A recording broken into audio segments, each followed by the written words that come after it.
This is America, and we have free choice. We the people have all the power, not the government.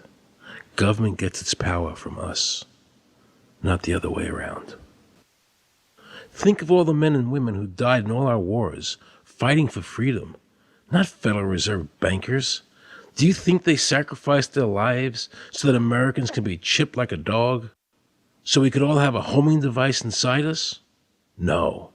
This ID card is the last step before they implant us. And that's precisely the reason nobody should accept one. And you know what they're going to do? They're going to call in the propaganda machine, the media, and try and sell this as if it were in everybody's best interest. We're working on a product that we have called internally a PLD. PLD stands for Personal Locating Device, which is an implantable GPS for which our company owns a patent. The hybrid of the two of these products, being Digital Angel and Verichip, is what we call PLD. PLD should be in prototype form by the end of this year, by December of 2002, and we are already working with the Food and Drug Administration as well as legislative agencies with these products and ultimately with the PLD.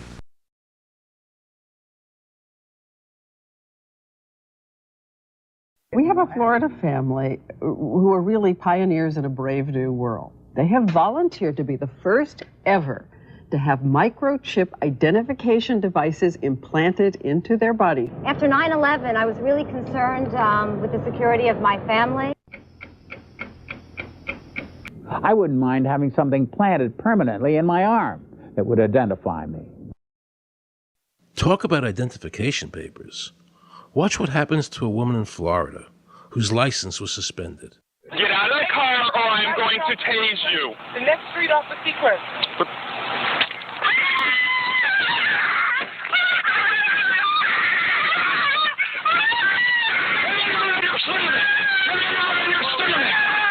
On your stomach. Do it now. Put your hands behind your back. Do it now. Do it now or you're going to get tased again. Do it now. Do it now. On your back. Put your hands behind your back. Put your hands behind your back. I can't. Sure you can. Come here. Ow, ow. Oh, got it. You got blood on her. Oh my God. You tased me and you handcuffed me? Yep, you're under arrest. For what reason? Your license is suspended. All the power is in the people. And to the extent that government becomes alienated from the people, does things that people don't want, power is transferred until you finally come to a police state, totalitarian state, whatever word you want to give it, where the desires of the people really have no consequence. They go out and they vote. Doesn't make any difference which candidate they elect. I'm a programmer. I worked for NASA, worked for ExxonMobil, worked for Florida Department of Transportation. Mr. Curtis, are there programs that can be used to secretly fix elections? Yes. How do you know that to be the case? Because in October of 2000, I wrote a prototype for President Congressman Tom Feeney at the company I worked for in Oviedo, Florida, that did just that. And when you say did just that, it would rig an election? It would flip the vote 51-49 to whoever you wanted it to go to and whichever race you wanted to win. And would that program that you designed be something that elections officials that might be on county boards of elections could detect? They'd never see it. So how would such a program, a secret program that fixes the election, how could it be detected? You would have to view it either in the source code or you'd have to have a receipt and then count the hard paper against the actual vote total. Other than that, you won't see it.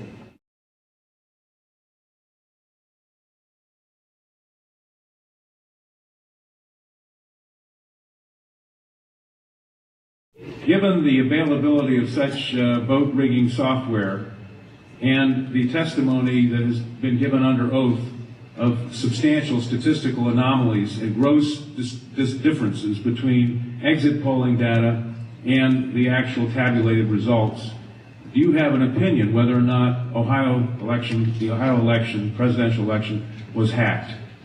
Yes, I would say it was. So in other words, there's absolutely no assurance whatsoever in anything with regard to these machines? Absolutely none.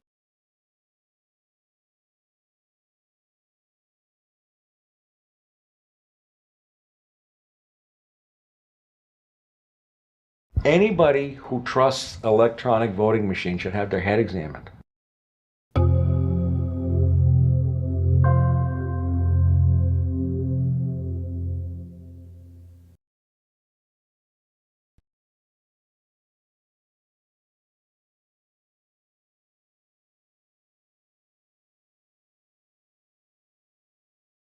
Now we can see a new world coming into view. A world in which there is the very real prospect of a new world order. The New World Order will be built, an end run on national sovereignty, eroding it piece by piece, will accomplish much more than the old-fashioned frontal assault. Council on Foreign Relations. We shall have world government, whether or not we like it. The only question is whether world government will be achieved by conquest or consent. Paul Warburg, Council on Foreign Relations and architect of the Federal Reserve System. There's a group that get together internationally and they sort of play God with our money. You think that's part of what George Bush said was the one world order? They can't have a new world order only with a world police, military. Right. I think the financial system ultimately is even more important than the guns. The central bankers of the world are working together to create a one world government, a global police state as sinister as anything George Orwell ever wrote about, where every person on the planet Earth will have an RFID chip implanted, where the bankers and the governments can monitor every transaction you make. A chip in everybody would be the universal monetary system par excellence, because there'd be no escape from it, and you'd be totally under the control of those who issue the electronic impulses in that chip. Their strategies are being accomplished through the World Trade Organization, the International Monetary Fund, and the Bank for International Settlements, which is the central bank for all the central banks of the world. Most people don't have a clue that these unelected private bankers actually control the governments of the world. They have financed and profited from every war since World War I without concern for humanity. The war in Iraq is an attempt by the Federal Reserve and their partner, the Bank of England, to control the Middle East and to make it a part of the New World Order. To defend the New World Order, U.S. soldiers will have to kill and die. Arthur Schlesinger, Counselor on Foreign Relations. Military men are just dumb, stupid animals to be used as pawns in foreign policy. Henry Kissinger, Council on Foreign Relations. Now let's listen to this quote by Robert Reich, a member of President Clinton's cabinet and one of his most trusted advisors. The dirty little secret is that both houses of Congress are irrelevant. America's domestic policy is now being run by Alan Greenspan and the Federal Reserve. America's foreign policy is now being run by the International Monetary Fund. When the president decides to go to war, he no longer needs a declaration of war from Congress. Dr. Carol Quigley, professor from Georgetown University, who was also President Clinton's mentor, said in his book, Tragedy and Hope, the powers of financial capitalism had a far-reaching aim, nothing less than to create a world system of financial control in private hands, able to dominate the political system of each country and the economy of the world as a whole.